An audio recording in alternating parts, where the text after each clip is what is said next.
years after the pandemic put a pause on life here in California and in fact nationwide, things have slowly returned to normal, mostly anyway. So now California's COVID-19 state of emergency is set to expire tomorrow on Tuesday. Fox 40's Karma Dickerson joining us now live in the studio with what it could mean for all of us.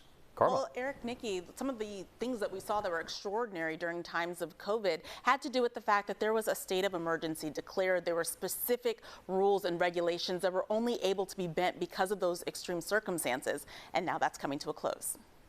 A state of emergency in the state of California. It's been nearly 3 years since life as we know it was turned on its head. A global pandemic, which prompted state and local governments to declare a state of emergency. The move gave Governor Gavin Newsom emergency authority To help advance our resources, to loosen up our regulatory environment. And to issue mandates and bypass state law. 2 weeks after the state of emergency was declared, came this. A statewide order for people to stay at home. Basically broad powers that are coming to a close Tuesday. Many of the most visible COVID-19 restrictions have been over for some time, including mandatory masking in most settings, as well as business restrictions.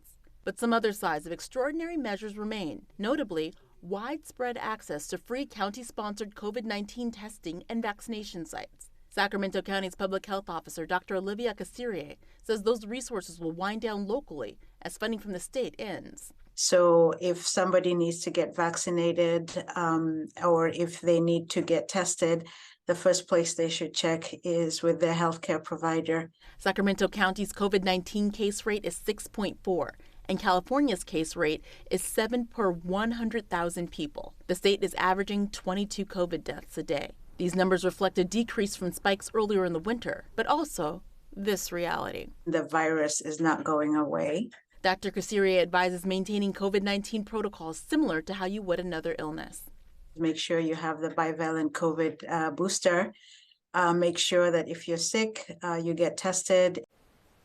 So a lot of those things that we're going to change as of Wednesday, actually, when the state of emergency is over, has to do with small regulatory issues, things that the average person might not notice. However, that big change will be going to your provider directly if you're trying to get something like a vaccination, if you're trying to get tested. And there are still some programs that will help pay for that. Nikki, Eric.